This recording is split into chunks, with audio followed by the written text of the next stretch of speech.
Hello friends, let us welcome back to our class. We are discussing about ballistic galvanometer and already we have finished the construction of a ballistic galvanometer. Now let us discuss the theory of a ballistic galvanometer, which is based on the torque acting on a current loop. So, in ballistic galvanometer we know that there is a coil suspended freely to rotate between the pole pieces of a magnet, and here PQRS is a rectangular coil carrying current, and let the current I is passing through it, and this coil is here between the pole pieces of a magnet. Here the coil is suspended between the pole pieces of a magnet and is free to rotate about the axis xy. So, let us discuss the theory and let us derive an expression for the torque acting on a current loop in a magnetic field. So, the theory is based on this torque on a current loop, and to measure charge through a ballistic galvanometer,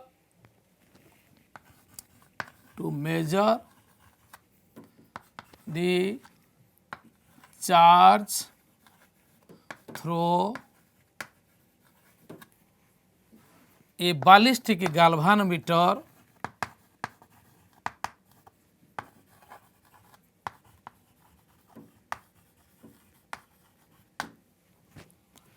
let us discuss its theory,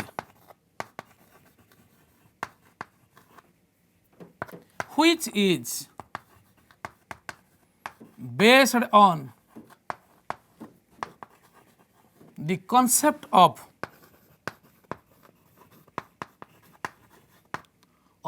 a torque acting on a current loop in a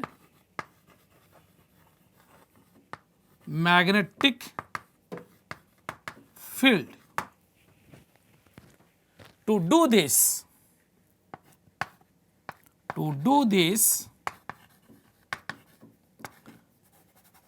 let us consider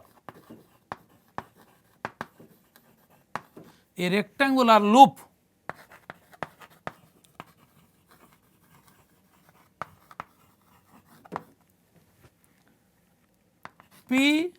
PQRS suspended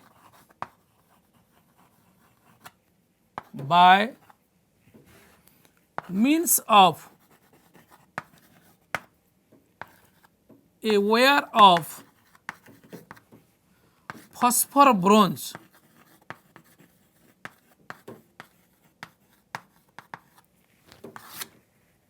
and is free to rotate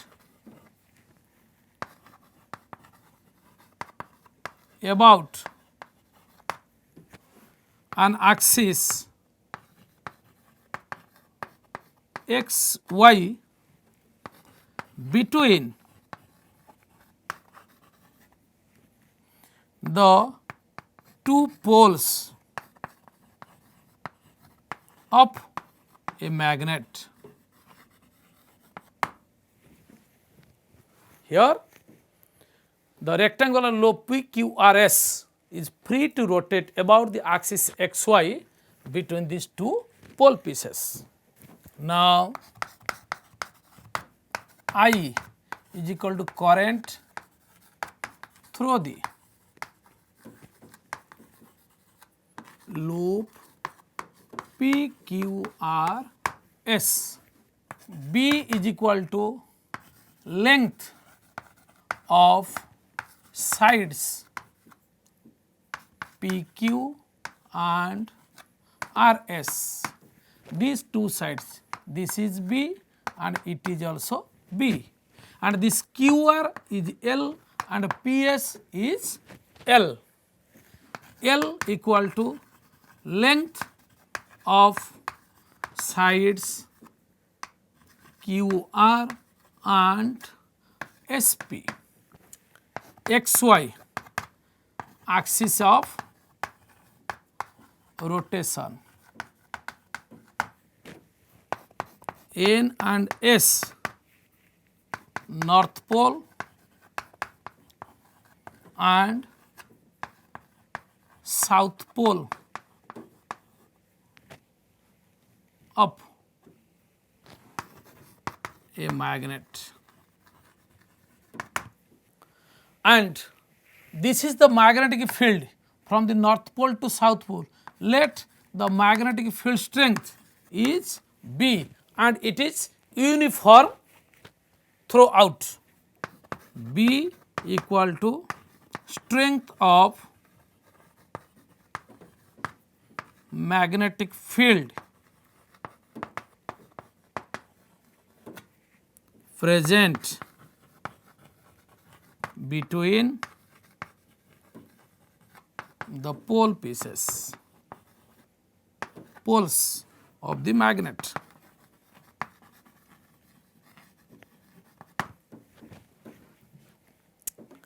Now, as the current passes through the coil starts rotating. Why?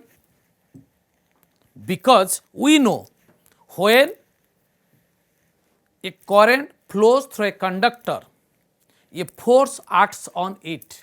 Already in our previous class we have discussed that if a current I passes through a conductor of length L in a magnetic field B, then the force acting on the conductor is I L cross B, that is the cross product of the length of the coil and the strength of the magnetic field. So, here as it is a rectangular coil, it has four sides PQ, QR, RS and SP. When a current I flows through this coil, then forces act on the various arms of that coil. Now, let us calculate all the forces acting on the arms of that coil and then see what happens. Now, the various forces acting on the different arms of the loop are: number 1, force F1 acts on the side PQ along the vertically upward direction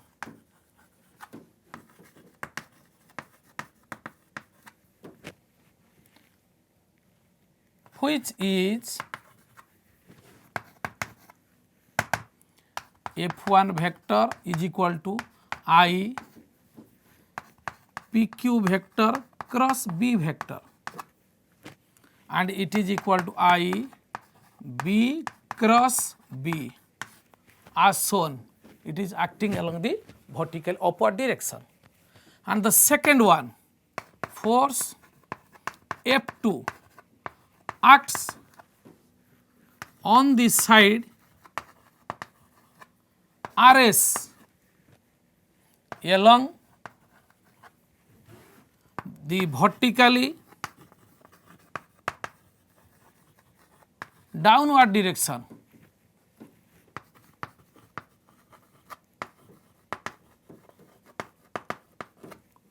which is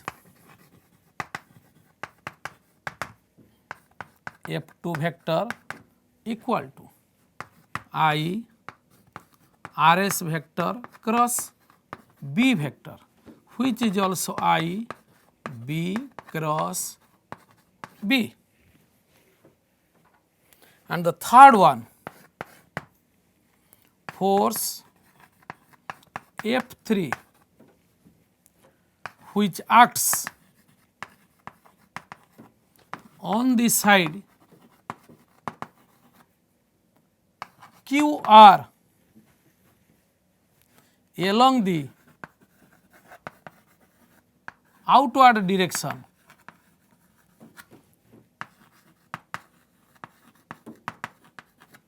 and is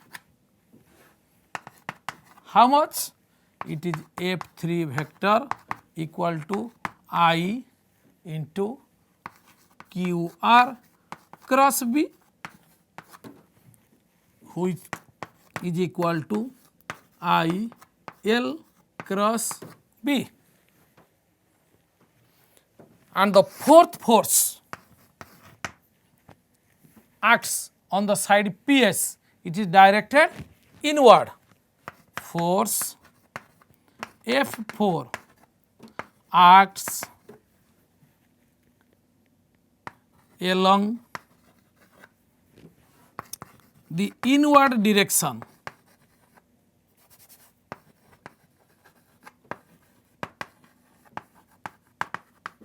on the side PS,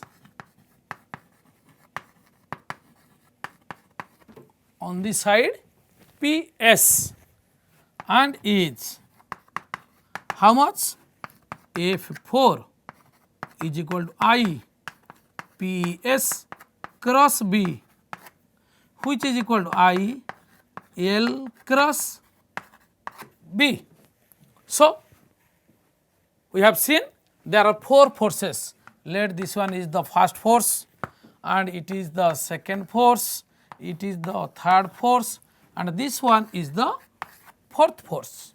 So, four forces act on the four sides of the rectangular loop, but as shown in the figure, F1 vector and F2 vector are equal and opposite and acting along the same line, so they cancel each other. So, the remaining two forces F3 and F4, though they are equal in magnitude, but acting along opposite directions along different lines, for which they do not cancel each other. So, the net force acting on the rectangular loop due to the current is due to F3 force and F4 force. Since the forces F1 vector and F2 vector are equal and opposite, acting along the same line,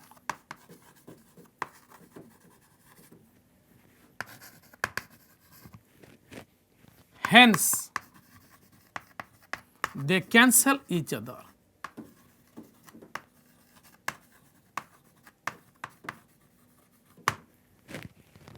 So,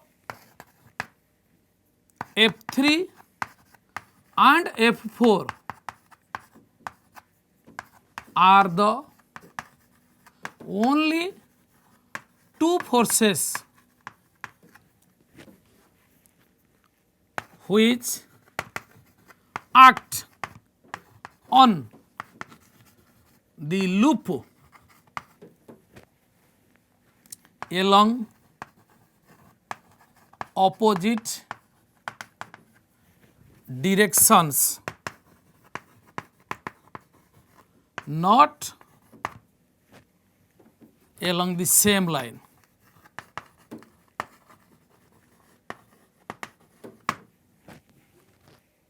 Hence, F3 and F4 being equal in magnitude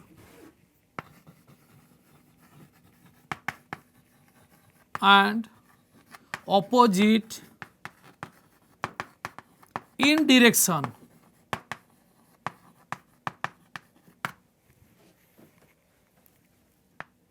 they form a pair of two unlike parallel forces constituting a couple.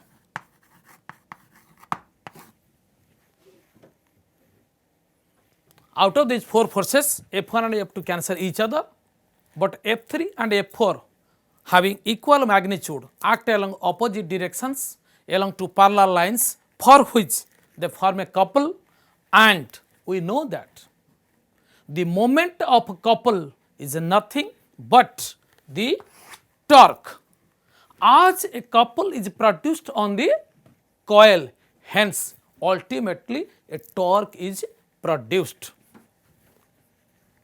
As the moment of couple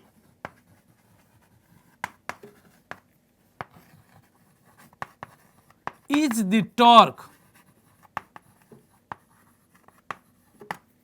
hence a torque acts on the current loop. Now, our aim is to calculate that torque, and a torque is nothing but the product of either force of the couple and the perpendicular distance between them. But torque is equal to product of either force of the couple and the perpendicular distance between the two forces.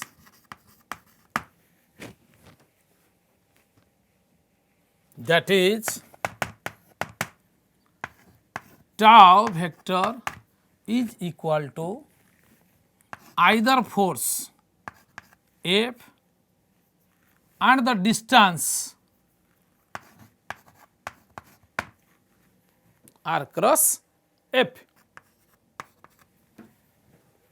Here I have shown the same PQ line as this. Here F4 is acting along the outward direction and F3 is acting along the outward, and this is along inward. And here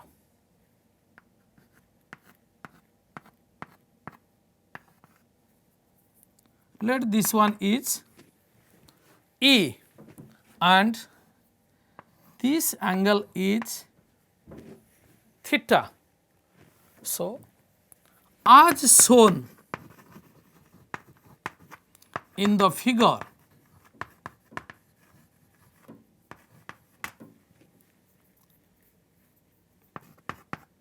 F vector modulus equal to F3 vector modulus equal to F4 vector modulus is equal to ILB.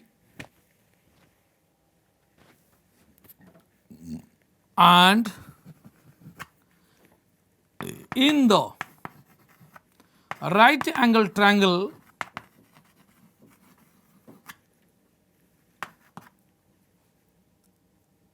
PQE, here sin theta is equal to EQ divided by PQ. But the length of this PQ we have taken is B. So, it will be EQ by B, implies EQ is equal to B sin theta. So, torque is equal to EQ into how much? F, which is equal to tau is equal to EQ is B sin theta into it is ILB. So, this implies tau is equal to BILB sin theta. But LB equal to A equal to area of the rectangular loop PQRS. So, tau is equal to BIA sin theta, which implies tau is equal to IA into B sin theta. But we know that a current carrying loop behaves like a magnetic dipole with dipole moment P equal to IA. But we know that IA equal to PM equal to dipole moment of the loop carrying current.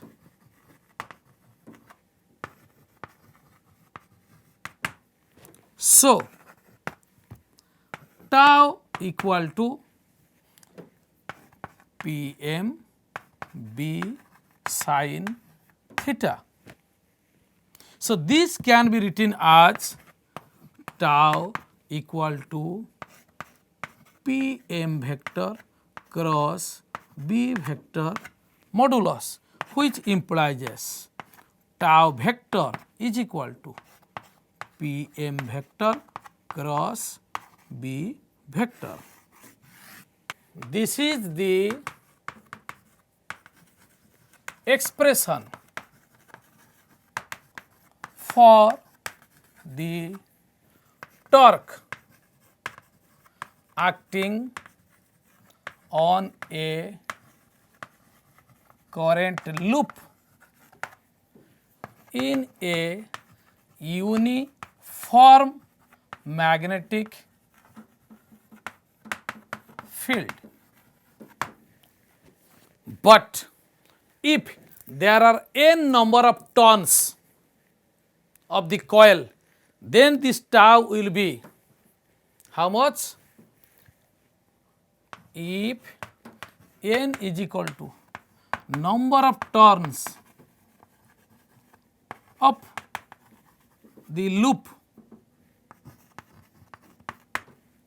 then tau is equal to NIAB sin theta. As the plane on the coil is always parallel to the magnetic field, as the plane of the coil is always parallel to the magnetic field,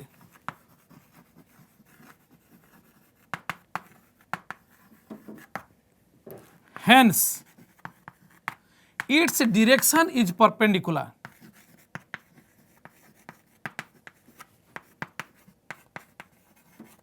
Its direction is perpendicular. So, theta equal to 90 degree implies sin theta equal to sin 90 degree equal to 1. So, tau becomes, so tau is equal to NIAB equal to maximum. And due to the deflecting torque, the coil gets deflected and the phosphor fiber gets twisted. As we know that I equal to dq by dt and dq is equal to I dt. So, the angular momentum in the coil is the product of the torque and the infinitesimal time. But the angular momentum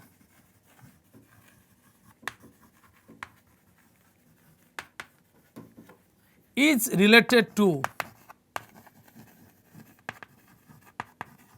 the torque as tau is equal to dl by dt.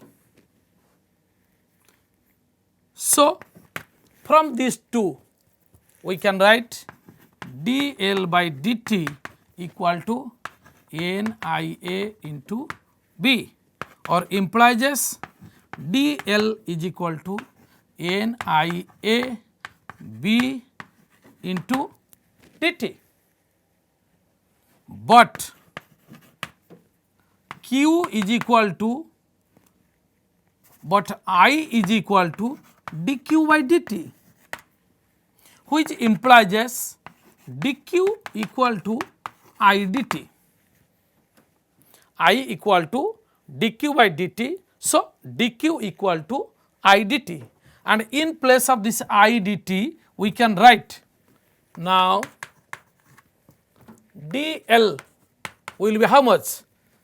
N A B into I dt, but I dt is equal to how much? dq, which implies as dl is equal to N A B dq.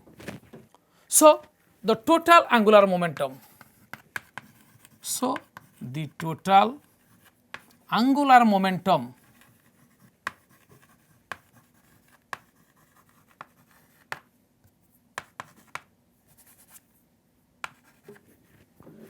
is how much? L is equal to integration 0 to L dl is equal to integration N A B dq from 0 to q, and it will be N A B integration 0 to q dq, and the integration of dq will be how much? Q. So, L is equal to N A B into q. So, this is the expression for the angular momentum acting on the loop, but we know that if k is the restoring torque for unit angle of twist of suspension and alpha is the angle of twist, then we can write tau is equal to k alpha. Alpha is equal to angle of twist of the loop and k is equal to force constant, then torque is equal to tau is equal to k alpha. So, the work done in rotating the coil is dw is equal to tau d alpha. Hence, the total work done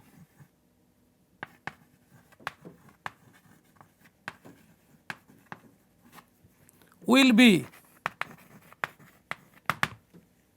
w equal to integration dw equal to integration tau d alpha, which is equal to integration k alpha d alpha, which implies w equal to k integration of alpha d alpha, which implies w is equal to half k alpha square, half k alpha square. But rotational kinetic energy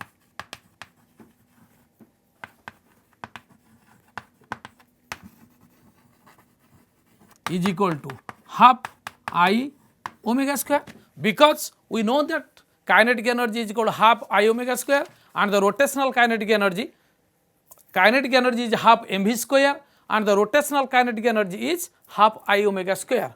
And also we know that the work done gets converted into kinetic energy, or the work done is equal to the net change in kinetic energy. Now comparing these two, comparing the above two equations,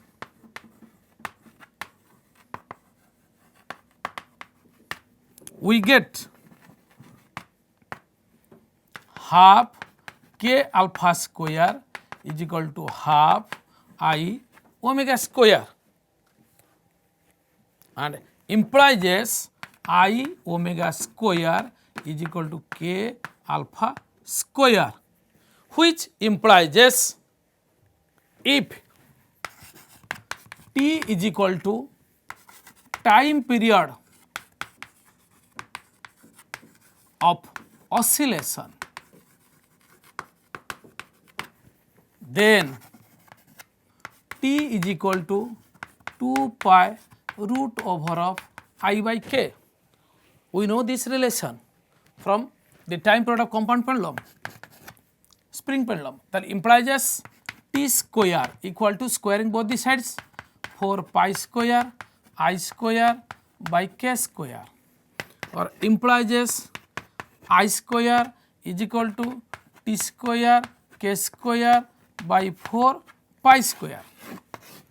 This is I by k, I t square k by 4 pi square. So here we have get I omega square is equal to k alpha square, and here I is equal to t square k. Now multiplying these two equations, multiplying these two equations, we get I into I omega square, I into I omega square equal to t square k by 4 pi square into k alpha square, which implies I square omega square equal to t square k square alpha square by 4 pi square, and taking the square root of both the sides, we get I omega equal to t k alpha by 2 pi, t k alpha by 2 pi.